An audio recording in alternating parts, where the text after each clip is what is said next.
రెండు తెలుగు రాష్ట్రాల్లో గత 5 రోజులుగా ఒక ప్రేమ కథా చిత్రం అయితే హాట్ టాపిక్ అయితే ప్రస్తుతానికైతే ఉంది.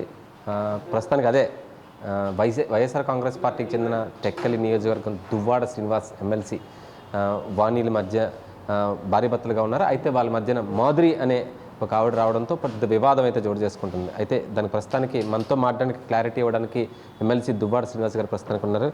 సార్, గత 5 రోజులుగా రెండు రాష్ట్రాల్లో కూడా మీరు హాట్ టాపిక్గా అయ్యారు. అసలు దీనికి అసలు కారణం ఏంటి? అసలు మీరు వాణి గారు ప్రేమించి పెళ్లి చేసుకున్నారు. ఒకే కుటుంబం అయినప్పటికీ ప్రేమించి పెళ్లి చేసుకున్నారు.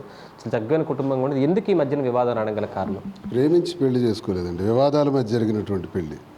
ప్రేమించి పెళ్లి చేసుకోవటానికి మాదంతా ఒకే కుటుంబం ఎందుకంటే మా రాఘవరావు గారి తాలూకా తల్లి మా అమ్మగారి తాలూకా తల్లికి సొంత అక్క చెల్లెలు. అంటే ఒక అక్క చెల్లెల తాలూకా కుటుంబాలు రాఘవరావు దువ్వాడవాణి అయితే ఒక అక్క చెల్లెల తాలూకా కుటుంబాలు మా అమ్మ మేము.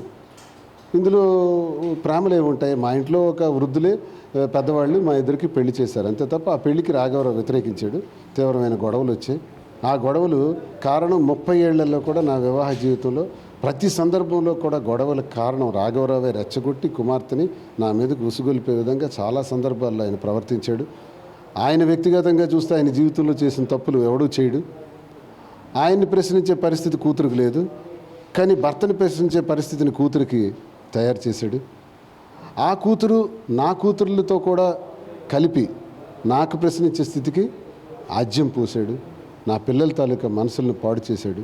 రాఘవరావు ఈజ్ ద మెయిన్ విలన్ ఈ ఎంటైర్ ఎపిసోడ్లో. దువ్వాడవాణి ఒక సైకిక్ వైబ్రేషన్స్తో సైకోలా నాకు టికెట్ కావాలి, నేనే పోటీ చేయాలి, నువ్వు మిడిల్ క్లాసు, నువ్వు లుంగితో వచ్చావు, నీకేముంది, మీ నాన్న రైల్వే ఎంప్లాయ్, ఇలాంటి మాటలతో అవమానం. మా అమ్మకి కనీసం అవకాశం ఇవ్వకపోవడం, 30 ఏళ్ళలో మా అమ్మ ఒక్కసారి కూడా ఇంటికి రాకపోవడం, తల్లిని దుర్భాషలాంటి మాట్లాడటం, తమ్ముళ్ళని మాట్లాడటం, నేను తల్లి దగ్గరికి వెళ్ళాల్సిన అవకాశం కల్పించకపోవటం, రాజకీయ కాంక్షతో ఒకసారి డంబెల్సే నా మీద విసిరేసి హత్యా ప్రయత్నం చేయించడం, 2 చేతులతో నేను జిమ్ చేసే డంబెల్స్ని. అలాగే ఒక రూమ్లో నేను కొన్నాళ్ల పాటు ఒక్కడనే ఒంటరిగా వండటం, ఇవన్నీ కూడా నా జీవితంలో చెప్పుకోగలిగినవి చెప్పలేనివి చాలా ఉన్నాయి. అయినా నా గుండెల్లోనే ఉంచుకున్నాను, నేను ఎప్పుడూ ఎవరికి చెప్పలేదు. ఎందుకంటే కుటుంబ వివరాలు బయటకు తీసుకురాకూడదు. కానీ తాను ఈరోజు ఈ రాజకీయ కాంక్షతో దురుద్దేశంతో 2004లో కూడా ఎలాగైనా ఈ టికెట్ నాకు రావాలి అని చెప్పి రాజశేఖర్ రెడ్డి గారు 2003లో నేను అప్పుడప్పుడే రాజకీయాలకు వస్తున్న రోజుల్లో నా వర్క్ని, నా పనితీరుని గుర్తించి నాకు హరిశ్చంద్రపురం నియోజకవర్గం ఎమ్మెల్యేగా పోటీ చేయమని అవకాశాలు ఇస్తే ఆ అవకాశాన్ని తండ్రి కూతుర్లు ఇద్దరు కూడా వెళ్ళి మాకు ఇవ్వకపోతే మేము ఇండిపెండెంట్గా పోటీ చేస్తామని చెబితే ఆ టికెట్ ఆమెకి వెళ్ళింది. ఇది 24వ సంవత్సరం, అంటే 20 ఏళ్ల తర్వాత మళ్ళీ జగనన్న దగ్గరికి వెళ్ళి ఒక దివ్వాల మాధురి అనే ఒక క్యారెక్టర్ క్రియేట్ చేసింది. అంటే అప్రతిహతంగా వెళ్తున్నటువంటి నా పరితీరు టికెట్ నాకే కన్ఫర్మ్ అయిపోయింది. కన్ఫర్మ్ అయిపోయిన టికెట్ని ఎలాగైనా నేను కొట్టాలి అని చెప్పి ఎన్నికలకు ముందే వ్యూహాత్మకంగా దివ్వాల మాధురి అనేటువంటి అమ్మాయిని, ఒక పెద్ద కుటుంబానికి చెందినటువంటి అమ్మాయిని రాజకీయాల్లోకి తీసుకొచ్చి ఆ అమ్మాయికి మహిళా కన్వీనర్ నా చేతి వేయించి ఆ అమ్మాయి బాగా తిరుగుతున్నటువంటి అమ్మాయికి నాకు లింకులు పెట్టి, ఒకవేళ నేను ఆ తప్పు ఏమైనా ఆమె అనుకున్నట్టే, ఆమె ఆరోపణ ప్రకారం నేను చేస్తుంటే 4 గోళ్ల మధ్య పరిష్కరించుకోవాల్సినటువంటి ఆ విషయాన్ని ప్రజల ముందు, కార్యకర్తల ముందు, అధిష్టానం ముందు చెప్పి నాకు ఆ టికెట్ ఇవ్వండి, ఆయనకి ఇస్తే ఊడిపోతాడు, ఆయన మాధురితో ఉన్నాడు అని చెప్పి, లేకపోతే నేను విరిపోసుకొని చచ్చిపోతాను, నాకు డివర్స్ ఇచ్చేయండి అని ఆఖరికి అధిష్టానానికి ఒత్తిడి ఇచ్చినప్పుడు నేనే వెనక్కి తగ్గి నా 25 సంవత్సరాల కష్టాన్ని వెనక్కి తగ్గి 100 మెట్లు దిగి ఓన్లీ నేనైతే ఏమైంది, ఆమె అయితే ఏమైంది అని నేనే జగనన్నకి నచ్చజెప్పి ఆ టికెట్ తనకు వచ్చేటట్టు నేనే ప్రకటించాను. మరి ఇన్ని చేసి నేను దేనికి చేశాను? 30 ఏళ్ళు ఎందుకు కుటుంబ విషయాన్ని బయటికి తీసుకురాలేదు? ఎన్నిసార్లు నాకు విడాకులు ఇచ్చేయాలని అధిష్టానం ముందు మెసేజ్ల ద్వారా వాళ్ళ నాన్న కూడా చెప్పాడని, 96లోనే నాను శ్రీని వదిలి విడిచిపెట్టి వచ్చాయని వాళ్ళ నాన్న కూడా చెప్పాడని వాణియే ఒప్పుకుంది. ఇవన్నీ ఇన్నిసార్లునే నేను ఎందుకు చేయలేదు? కుటుంబం, పిల్లలు, నా పిల్లల్ని గుండెల్లో పెట్టుకొని చాలా గారాభంగా పెంచి ఇద్దరిని డాక్టర్స్ని చేసి ఒక అమ్మాయికి బ్రహ్మాండంగా వివాహం చేసి ఇంకో అమ్మాయికి ఇప్పుడు పీజీ చేయించాలి, ఇంక పెళ్లి చేయించాలి. ఈ బాధ్యతలన్నీ ఇప్పుడు నా గుండె మీద ఉన్నాయి. మరి మీ అమ్మాయి మిమ్మల్ని కలవడానికి వస్తే కనీసం మీరు డోర్ కూడా తీయలేదు, చాలా ఇబ్బందిగా పెట్టారని చెప్పేసి కూడా మీ అమ్మాయి చెప్తున్నారు. ఇకపోతే బయటన 4 రోజుల నుంచి నాన్న కలవడానికి మాట్లాడడానికి కూడా ఛాన్స్ ఇవ్వట్లేదని చెప్పి మీ అమ్మాయి చెప్తున్నారు. ఓ పక్కన ఇక్కడే బయటనే కూర్చొని దీక్ష చేస్తున్నాం, కనీసం వాష్రూమ్కి వెళ్ళడానికి కూడా మా నాన్నగారు ఒక రూమ్ కూడా నాకు ఇవ్వలేదని చెప్పేసి చెప్పే పరిస్థితి ఉంది. అసలు ఎంతవరకు అనుకోవచ్చు ఇది? సార్, ఎక్కడైనా భూమి మీద ఇలా ఉంటుందా? పీజీల వరకు పెళ్ళిళ్ళ వరకు ఘనంగా చేసిన ఇప్పుడు నేను రూమ్ ఇవ్వలేదా? పిల్లల చేత ఎన్ని పాపాలు చేయిస్తుందో చూసారా, ఎన్ని అబద్ధాలు ఆడిస్తుందో చూసారా. మొన్నను గేటు దగ్గరికి 8వ తారీఖు ఒక 10 గంటలప్పుడు 2 పిల్లలు వచ్చారు. నేను వెంటనే దిగి వెళ్ళాను. వెళ్తున్నప్పుడు నాకు కొంతమంది చెప్పారు, సార్ మీరు వెళ్ళకండి, ఆగండి, ఇక్కడున్న నా సెక్యూరిటీ బయట 40-50 మంది మనుషులు ఉన్నారు, వెపన్స్తో ఉన్నారు, అంటే గుణపాలు, రాడ్లు, నిచ్చెన, తాళ్ళు, వైర్లు, ఇంకా కారపొడి ఇవి ఉన్నాయని. అంతేకాక మీడియా కూడా ఉంది. కూతురుకి నాకు కలవడానికి నాన్నను కలుస్తాం అనుకుని కూతురు ఎందుకు రావాలి? నాన్నే వెళ్తాడు. ఒకవేళ రావాలంటే ఈ గానా భజన ఏంటి? దువ్వాడవాణి ఎందుకు వీళ్ళని అందరినీ అరేంజ్ చేసింది? తండ్రిని కలవటానికే. తండ్రిని కలవటానికి అని చెబుతున్న దువ్వాడవాణి 2వ రోజు వచ్చి 9వ తారీఖు ఆ గేటు పగలగొట్టి ఇక్కడికి డోర్ దగ్గరికి వచ్చి ఈ స్టీల్ డోర్, టాటా స్టీల్ డోర్నేమో పవర్ బ్లేడ్ పెట్టి కోసేసి ఇంటికి లోపలికి వచ్చేస్తే, ఆ సందర్భంలో అప్పుడే పలాస నుంచి నేను టెక్కలు వస్తున్న సందర్భంలో నా ఇంటిని ఎవడో వచ్చి తలుపులు కోస్తుంటే ఒక 5గురు తన మనుషులు అక్కడ నిలబడి కోయిస్తుంటే ఆక్రోశం ఆగుతుందండి? మీ ఇంటి మీద రాయిస్తే మీరు ఊరుకుంటారా? అలా చేస్తున్నప్పుడు వెంటనే ఇది దుష్ప్రచారం చేశారు కాబట్టి నేను చెప్తున్నాను. వెంటనే అక్కడ ఉన్నటువంటి కర్రను తీసుకొని ఎవడరా నా డోర్ కట్ చేసేది, ఎవడరా నా ఇంటిని టచ్ చేసేదని నేను వాళ్ళ మీదకి ఉరకబోతుంటే నా పిల్లలు, నా భార్య ఎదురుకొచ్చారు. వెంటనే ఆ కర్రను నేలకేసి కొట్టేసి లోపలికి వచ్చేసాను. ఆ క్షణం నుంచి ఈ క్షణం వరకు నేను బయటకు వెళ్ళా. ఎందుకు వెళ్ళలేదంటే పిల్లలు చేతి ఇప్పుడు అడిగించింది కదా, నాన్నను కలవాలి, రూమ్ లేదు, ఇక్కడ ఉంటున్నామని. మరి 2 సంవత్సరాలు నాన్న ఎలా ఉన్నాడు? టికెట్ నేనే కదా జగనన్నకి రిక్వెస్ట్ చేసి నీకు ప్రకటించాను. ఆ 2వ రోజు ఇంటికి ఎందుకు తాళాలేసో? ఇంటికి తాళాలేసి నువ్వు ఇంటికి రాలేక, అంటే తాళాలేస్తే తాళాలు ఎరగొట్టి వెళ్ళలేక కాదు, నువ్వు వేసే భావాన్ని నాకు హర్ట్ చేసింది. ఆ ఉద్దేశాన్ని నేను తట్టుకోలేక లాడ్జుల్లోనూ కారుల్లోనూ పడుకొని ఆఖరికి మా అమ్మ పిలిస్తే పలాసలో నాకు ఏడాది ఉండి, ఆఖరికి ఎన్నికల దగ్గరలో దానికి గ్రాఫ్ పడిపోయి టికెట్ పోయి మళ్ళీ నాకే వచ్చిన పరిస్థితుల్లో, నేను పోటీ చేయాల్సిన పరిస్థితుల్లో ఈ స్థలం సేకరించి ఇక్కడ ఒక నిర్మాణం చేస్తే, నీకు 6 కోట్ల ఖరీదు పెట్టి ఇల్లు, బంగారం లాంటి ఇల్లు, ఒక నా స్టార్ హోటల్ లాంటిది కట్టిస్తే నీకు రూములు లేవని పిల్లల చేత అనిపిస్తావా? కూర్చోవడానికి గది లేదని పిల్లల చేత అనిపిస్తావా? ఒక్కసారి వెళ్ళి ఫోటో తీసుకొని రండి, నేను కట్టిన ఇల్లు ఒకసారి చూసుకొని రండి సార్. అంత బ్రహ్మాండంగా నేను కట్టించిన ఇల్లులో ఉండకుండా ఇక్కడికి రావాల్సిన అవసరం ఏంటి? ఒకవేళ రావాలనుకుంటే ఈ 2 ఏళ్ళు నువ్వెక్కడా? పిల్లల చేత అడిగిస్తున్నావు కదా, మరి 2 ఏళ్ళు ఎక్కడికి పోయినావు? తిన్నారా, ఉన్నారా, పడుకున్నారా, బ్రతుకున్నారా, చచ్చున్నారా? ఒక్కసారి అడిగావా? ఆ టైంలో నువ్వు ఏ మాధురినైతే రాజకీయాల్లోకి తెచ్చి అబాసుపాలు చేయాలనుకున్నావో ఆ మాధురియే ఈ బయట ప్రపంచంలో అత్తవారి నుంచి, కన్నవారి నుంచి దూరం అయిపోయి, ఒంటరైపోయి, ఏదో ఆర్థిక పరంగా స్థితిమంతురాలు కాబట్టి పర్వాలేదు. ఆ సందర్భంలో నాకు చెప్పిన తర్వాత నేను మాట్లాడుతున్న సందర్భంలో ఆమె ఉరేసుకోవడానికి ప్రయత్నిస్తే ఆ ఉరి నుంచి నేనే కాపాడటం జరిగింది. ఆ కాపాడిన తర్వాత ఆ అమ్మాయి మళ్ళీ ఏ రోజు కూడా మీడియా ముందుకు రాలేదు.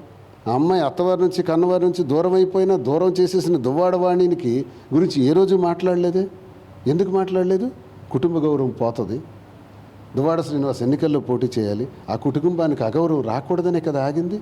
ఇప్పుడు కదా ఆమె మీడియా ముందుకు వచ్చింది, అంతకుముందు రాలేదు. ఇప్పుడు కూడా ఎందుకు వచ్చింది? నువ్వు DNA టెస్టులను అపహాస్యం చేసిన పట్ల వచ్చింది, లేకపోతే రాకపోయిండేది.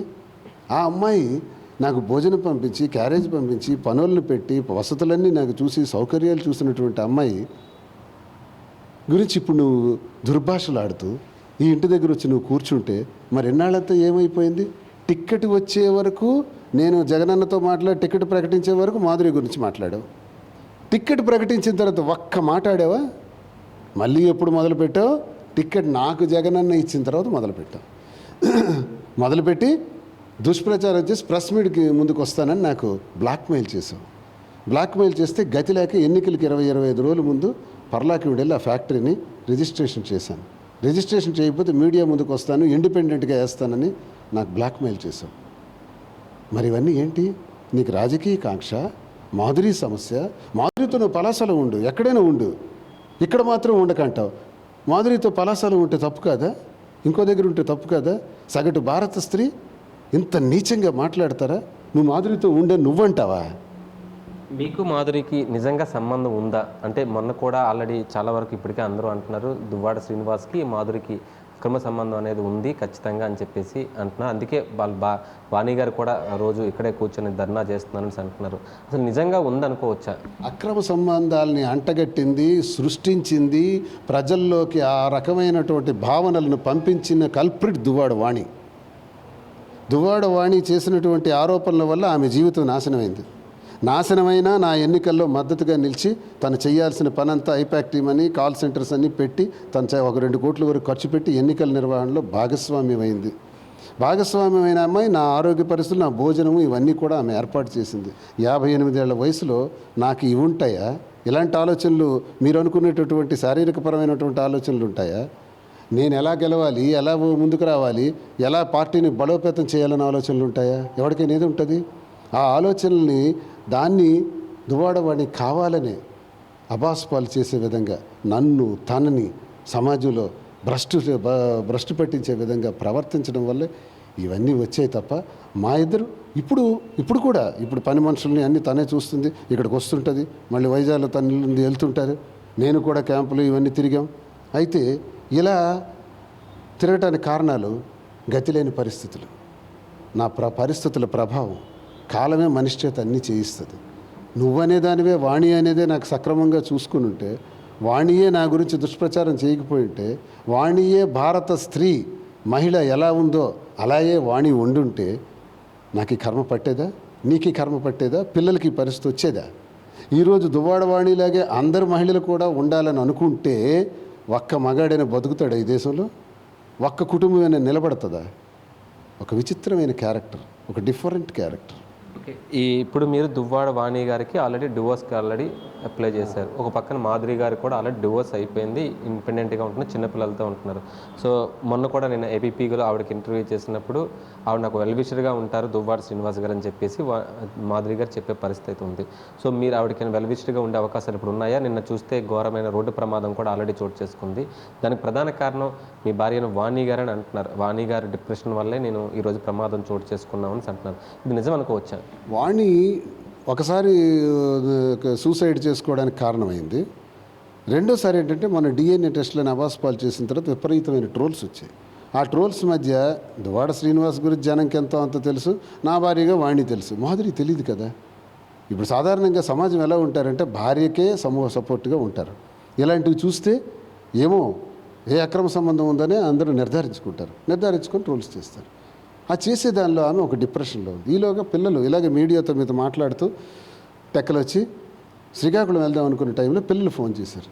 అమ్మ, కాన్వెంట్లో అందరూ కూడా నీకు డిఎన్ఏ టెస్ట్ అని దువ్వాడవాణి అన్నారని అంటున్నారమ్మా, ఏంటమ్మా అని అంటే ఆ డిప్రెషన్ నుంచి తట్టుకోలేక శ్రీకాకుళం వెళ్ళాల్సిన అటు కారు తిప్పేసి ఎటు వెళ్ళిపోతుందో తెలియక, విండ్ స్క్రీన్ నుంచి ఏం కనబడుతుందో తెలియక నన్ను అడిగితే ఇవన్నీ చెప్పింది.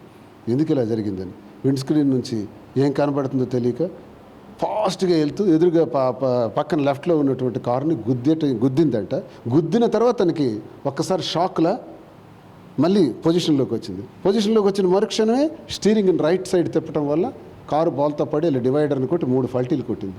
అది స్కోడా కారు కాబట్టి బ్రతకడం జరిగింది. ఇంకో కారు అయితే తుక్కు అయిపోయింది కారు, ఇంకో కారు అయితే మనిషి పోతాం. అలాంటి ప్రమాదం నుంచి బయటపడి హెడ్ ఇంజరీ అయి ఒళ్ళంతా పెయిన్స్తో ఈరోజు ఆసుపత్రిలో ఉంది. నిజానికి నిన్న యాక్సిడెంట్లో మరణించి ఉంటే దువ్వాడవాణి ఉంటుందా? నేను ఉంటానా? మా జైలుకి పోతాం కదా, మా చరిత్ర కథం కదా. ఇన్ని కథంతో పాటు ఆమెకు 3 పిల్లల పరిస్థితి ఏంటి? ఇది మాధురి పరిస్థితి, ఇది మా కుటుంబ పరిస్థితి. వాణి వల్ల స్కేప్ గోట్ అయిపోయిన మాధురి, బలిపశువు అయిపోయిన మాధురి. ఇప్పుడు ఏం చేయమంటారు? మీరే చెప్పండి. అమ్మాయికి పరామర్శించమంటారా? వెళ్ళొద్దంటారా? భరోసాగా ఉండొద్దంటారా? ఏం చేయాలో మరి ప్రజలే చెప్పాలి. మీరే చెప్పాలంటే మాధురికి మీరు సపోర్ట్గా ఉంటున్నారా ఉండట్లేదా అని మీరే చెప్పాలి. ఇంతవరకు నా మనసు ఏం చెప్తుందంటే మా కుటుంబం వల్ల నాశనం అయిపోయిన ఆమె జీవితం. మా దువ్వాడవాణి మాట్లాడిన మాటల వల్ల రెండోసారి సూసైడ్. అంతేకాక కష్టాల్లో ఉండేటప్పుడు తనే డబ్బులు ఖర్చు పెట్టి నాకు సహకరించిన విధానం, ఎన్నికల నిర్వహణలో భాగస్వామ్య విధానం, నాకు ఒక 8-10 నెలలుగా నాకు భోజన ఏర్పాట్లు, నా సదుపాయాలు చూసిన విధానంలో అమ్మాయికి భరోసాగా ఉండాలని నాకుంది. Thank you. మరో పక్కన చూసుకుంటే సార్, దువ్వాడ శ్రీనివాస్ అంటే ఒక ఫైర్ బ్రాండ్. ఏదైనా సరే అనర్గళంగా మాట్లాడుతారు, ఎలాంటి ఉద్యమానికైనా ముందుకెళ్తారు. సో గత 5 రోజులుగా భయపడి వెళ్ళట్లేదు అని అంటున్నారు. అంటే మీ భార్య కానీ మీ పిల్లలకు కానీ భయపడి వెళ్ళట్లేదు అని అంటున్నారు. ఎందుకు అసలు కారణం? అంటే తలుపులు కూడా పూర్తిగా లాక్ చేసుకొని ఇంట్లోనే ఉంటున్నారు, బయటికి ప్రపంచానికి సంబంధం లేదు అంటున్నారు. నిజంగా అనుకోవచ్చు అది? 18 సంవత్సరాలు ప్రతిపక్ష పాత్ర, ఇప్పుడు ప్రతిపక్ష పాత్ర. రాజకీయాల్లో ఎంత ఫోర్స్ఫుల్గా మాట్లాడుతుంటానో మీకు తెలిసిందే. అంత ఫోర్స్గా ఉండడానికి ఇది కుటుంబం. నేను డోర్ కట్ చేస్తున్న వాళ్ళ మీదకి కర్ర తీసుకున్నప్పటికే ఇంత దుష్ప్రచారం జరిగింది. ఇప్పుడు నేను డోర్ తీశాను అనుకోండి, లేనిపోని ఇష్యూస్ వస్తే ఆ ఇష్యూస్లో ఎదరొస్తున్నది రాజకీయం కాదు, పార్టీలు కాదు, ఎదరొస్తున్నది కుటుంబం, కుటుంబ బాధ్యత. కుటుంబ బాధ్యత కోసం నేను ఇక్కడ ఉన్నాను, అంతేగాని భయపడి కాదు. 2, విడాకులు కూడా ఎన్నిసార్లు ఆమె అడిగినా నేను ఇవ్వాల, ఎందుకంటే పిల్లల కోసం. ఆమె 498A సెక్షన్ నా మీద పెట్టి గృహహింస వరకట్నం 30 ఏళ్ల తర్వాత, మొన్న 10వ తారీఖున పెట్టిన తర్వాత నేను కూడా విడాకుల ఆమె కోరిక మేరకే విడాకుల నోటీస్ ఇచ్చేయటం జరిగింది. ఆల్రెడీ కోర్టులో కూడా మేము ప్రొసీడ్ అయిపోవడం జరిగింది. ఇక కోర్టు నిర్ణయం మేరకు మా భవిష్యత్తు ఉంటుంది. వాళ్ళు కూడా అది గ్రహించాలి. ఎందుకంటే వాళ్ళ మీద ఎఫ్ఐఆర్ పడిపోయింది, మా మీద ఎఫ్ఐఆర్ పడిపోయింది. ఇప్పుడు పోలీస్ స్టేషన్లో పోలీసు వారు తీసుకున్న నిర్ణయం ప్రకారం వాళ్ళు ఉండాలి, చట్ట ప్రకారం ఉండాలి. ఇలా ట్రెస్పాస్ చేయటాలు ఇవన్నీ చేయకూడదు. ట్రెస్పాస్ చేసే పరిస్థితి ప్రతి మహిళకి కాంజుగల్ లైఫ్లో భార్యకు ఉంది. ట్రెస్పాస్ కాదు, నాకు రూమ్ ఇవ్వు, నాకు నివాసానికి గది లేదు అని అడిగే అవకాశం ఉంది భార్యకి. ఎప్పుడు? కనీసం ఆమెకు వస్తు లేనప్పుడు. నీకు 6 కోట్లు ఖర్చు పెట్టి ఇల్లు ఇచ్చాను, మరి ఈ బిల్డింగ్లో ఉండాల్సిన అవసరం నీకేముంది? ఉండి అక్కడ. విడాకులు కోరుకున్నావు కదా, ఉండి అక్కడ. మరి పసిపిల్లల్ని పంపించి వాళ్ళ బుర్రలు పాడు చేసి ఈ నాటకం ఏంటి? పోనీ సరే వచ్చావు, వస్తూ ఏమడుగుతున్నావు? ఎమ్మెల్యేగా నేను తీసేయాలి, నీకు సస్పెండ్ చేయాలి, నువ్వు ఇక్కడి నుంచి పోవాలి, నువ్వు మాధురితో ఎక్కడైనా ఉండొచ్చు. ఇదా మాటలు? పిల్లల కోసం వచ్చిన తల్లి, పిల్లల చేత అడిగించిన తల్లి ఆడవలసిన మాటలు ఇవి. అంటే నీకు రాజకీయం కావాలా, కుటుంబం కావాలా? కుటుంబం కావాలంటే 4 గోడల మధ్య మాట్లాడుకోవాలి. రాజకీయం కోసం నువ్వు బహిరంగపరిచి ఎంతసేపు నన్ను డ్యామేజ్ చేయాలనుకున్న మొట్టమొదటి వ్యక్తి దువ్వాడవాణి. వైఎస్ జగన్మోహన్ రెడ్డిని దేవుడిగా భావించే వ్యక్తి ఎవరైనా ఉన్నారంటే జగన్మోహన్ రెడ్డికి దేవుడిగా దువ్వాడ శ్రీనివాస్ అంటారు. సో ఈ పంచాయతీ గతంలో కూడా, అంటే ఏదైతే ఎన్నికల ముందు వెళ్ళింది, కొంతమంది పెద్దలను కూడా మీ దగ్గర పంపించి సమస్యలు పరిష్కరించడానికి ప్రయత్నం చేశారు. సో మళ్ళీ ఇప్పుడు ఏమైనా వాళ్ళందరూ అందుబాటులోకి వస్తున్నారా? మళ్ళీ ఈ పంచాయతీ జగన్మోహన్ రెడ్డి దగ్గరికి వెళ్ళిందని వచ్చాం సార్. గత 2 ఏళ్లలో జగన్మోహన్ రెడ్డి గారు 5 సిట్టింగులు పెట్టారు. సాక్షాత్ జగన్మోహన్ రెడ్డి గారు లాంటి మహానుభావుడు మా కుటుంబం కోసం, ఆఫ్టర్ ఆల్, ఆయన సిట్టింగ్ పెట్టి మాట్లాడడం అంటే చిన్న విషయం కాదు. ఆయనకు అన్నీ తెలుసు, పార్టీ అధిష్టానం అన్నీ తెలుసు, ప్రజలందరికీ తెలుసు, టెక్కల ప్రజలందరికీ తెలుసు. అన్నీ తెలిసిన తర్వాతే ఎన్నికలు జరిగాయి. ఆ ఎన్నికల్లో నాకు 72,000 ఓట్లు వేశారు. అచ్చెన్నాయుడు అన్నాడు, నేను రాష్ట్ర పార్టీ అధ్యక్షుడిగా 70,000 ఓట్లు మెజార్టీ దాటి గెలుస్తాను అని అన్నాడు. ఆ పార్టీలో 10 రోజుల ముందు వచ్చిన వాళ్ళు కూడా 60,000, 70,000, 90,000తో గెలిచారు. రాష్ట్ర పార్టీ అధ్యక్షుడు అచ్చెన్నాయుడు మాత్రం నా మీద 30,000తో గెలిచాడు. ప్రజలు ఎవరికి మద్దతు ఉన్నట్టు? ఇన్ని విషయాలు తెలిసిన ప్రజలు ఎవరికి మద్దతు చేశారు? మళ్ళీ దువ్వాడవాణి తలకు భర్త రాఘవరావు అచ్చెన్నాయుడికి సపోర్ట్ చేశారు, తెలుగుదేశంకి మద్దతు పలిగారు. అయినప్పటికీ ప్రజలు నాకు ఇంత విస్తారంగా ఓట్లు వేసి, నువ్వు గగ్గోలు పెడుతున్నా, దువ్వాడ శ్రీనికి ఓటు అయ్యొద్దని చెబుతున్నా నాకే వేసి ప్రత్యర్థికి 30,000తో ఆపారు. ఈ జిల్లాలోని చాలామందికి 40,000-50,000 వచ్చాయి. ఎందుకు అచ్చెన్నాయుడికి రాలేదు? ఆయనే 70,000 అన్నాడు కదా. మరి ప్రజలు నాకు 72,000 మంది మద్దతు పలికారు కదా. అందుకే ప్రజలే దేవుళ్ళు, ప్రజలే సర్వస్వం, ప్రజలు న్యాయ నిర్ణేతలు. వాళ్ళకి విషయాలు చెబితే వాస్తవాలన్నీ తెలుసుకుని వాళ్ళే మనల్ని ఎత్తగలరు, దించగలరు. కాబట్టి ఈ విషయాలన్నీ మీ ఛానల్ ద్వారా ప్రజలకే నేను నివేదిస్తున్నాను. నాలో మాటలన్నీ కూడా నేను గుండె విప్పి మనస్సాక్షితో నేను చెప్తున్నాను. ఇవన్నీ విన్న తర్వాత మళ్ళీ ప్రజల్లోకి పోతాను. నేను నా రాజకీయ జీవితం ఆఖరి ఊపిరి ఉన్నంత వరకు నాకు పోరాటమే, ప్రజలతోనే ఉంటాను. ప్రజలే దీన్ని మార్చగలరు. రాముణ్ణి చేసింది ప్రజలే, రావణుణ్ణి చేసింది ప్రజలే, రావణ బ్రహ్మ అన్నది ప్రజలే. అంటే అందరినీ ఎలా చూడాలో, ఎలా గౌరవించాలో ప్రజలకు తెలుసు. నా సమస్యని ప్రజల ముందు పెట్టాను, వాళ్ళే దీన్ని పరిష్కరించి దీనికి ఒక మార్గం ఇస్తారు, నా నమ్మకం అది. చివరిగా ఒక్క ప్రశ్న సార్, ఇప్పుడు ఇండివిజువల్గా మీరు ఉంటున్నారు, ఒక పక్కన వాణి గారు ఉంటున్నారు, మాధురి గారు ఉంటున్నారు. చివరిగా మీకు ఒక లైఫ్లో ఇప్పుడు విడాకులకు ఆల్రెడీ పెట్టుకున్నారు, మాధురి గారిని పెళ్లి చేసుకునే అవకాశాలు ఉన్నాయనుకోవచ్చా? ఆమెకి పెళ్ళయింది, నాకు పెళ్ళయింది. పెళ్ళేలా చేసుకుంటాం? అది చట్టపరంగా నేరం, అలా కుదరదు. అయితే ఇలా వచ్చిపోవడాలు ఉన్నాయి కదా, దీన్ని మీలాంటి వాళ్ళు చాలామంది ప్రశ్నించారు. దీన్ని ఏ రకంగా తీసుకోవచ్చు? సభ్య సమాజం ముందు ఇది సభ్యత కాదు కదా అన్నారు. నిజమే, సభ్యత కాదు, ఇట్స్ రాంగ్, మోరల్లీ రాంగ్. నేను ఒప్పుకుంటాను, నాకు తెలుసు, అందరికీ తెలిసే విషయం. బట్ ఇటీవల కాలం సుప్రీంకోర్టు ఒక జడ్జిమెంట్ ఇచ్చారు. అదేంటంటే మ్యారీడ్ ఉమెన్, మ్యారీడ్ మ్యాన్ కలిసి బ్రతకాల్సి వస్తే అడల్టరీ లివిన్ కింద తీసుకుంటాం, దాన్ని క్రైమ్ కాదు అని సుప్రీంకోర్టు నిర్దేశిస్తుంది. బట్ మోరల్ ఎథిక్స్ కింద చూసుకుంటే సమాజం దృష్ట్యా అది తప్పే అవుతుంది. కోర్టు అయితే ఈ రకమైన నిర్ణయం తీసుకుందని సుప్రీంకోర్టు వారు తెలియజేయడం జరిగింది.